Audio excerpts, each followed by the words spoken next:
Scott. Senator Peters, please. Thank you, Mr. Chairman. Thank you to both of you for your testimony here today and for your service to our country. Director Haines, the proliferation of cameras, commercial satellite imagery, and social media have helped create an environment where open source intelligence is often one step behind, but is sometimes a step ahead from traditional intelligence gathering efforts. The buildup of Russian forces as they prepared to invade Ukraine was well documented, with both domestic and foreign observers able to confirm troop and vehicle movements, even identify entire units who were moving to the front. I was also taken by an article by the Modern War Institute at West Point, and some quotes from some intelligence operators that were talking about, of course, the intense need for intelligence as this war was progressing. And in this, saying, quote, "We were collecting only a fraction of what was needed. This was not a surprise. With the largest war in Europe since World War II occurring, intelligence capabilities were in high demand. This did not, however, diminish the frustration of walking out of the skiff, turning on our phones, and gaining access to more and more relevant open source content than we had actually at our workstations. Open source intelligence has uncovered fields of Chinese nuclear silos, new PRC shipyard activity, the buildup of PRC troops along the front in India.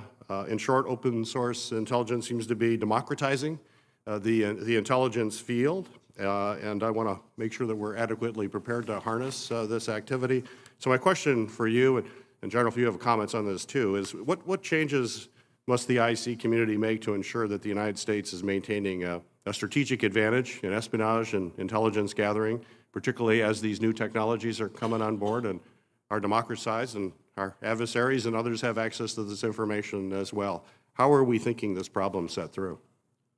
Yeah, it's a multidimensional issue, right? And this is something that has been a big focus, and I know General Barrier will have a lot to say because the Defense Intelligence Agency does a lot in the open source sort of space for the intelligence community. But first of all, we are in a position where really every element has a version of open source that they are working on.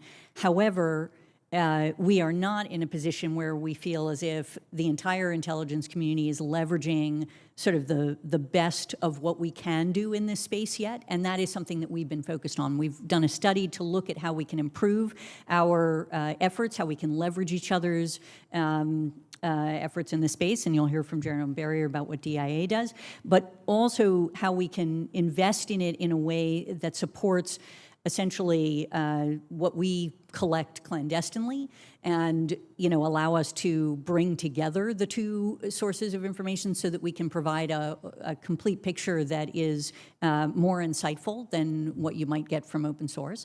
But at the same time, to recognize that there's value in actually using open source to help to reveal a picture of what's happening in different places and share that with the world. At the same time, on the flip side, and just mention two things that I think are worth noting, is that we are very conscious of the fact that in this area we have to be extremely careful about how we approach privacy and civil liberties issues. And one of the issues that we know has been of concern for many members of Congress is how we deal with, for example, commercially available information that is, for example, information that we may purchase as part of our efforts to engage in open source, and trying to make sure that we are developing sophisticated policies and frameworks to ensure that we are handling that information appropriately, and when we collect it, collecting it appropriately in these spaces. And finally, recognizing that spyware and our adversaries' access to open source information also makes them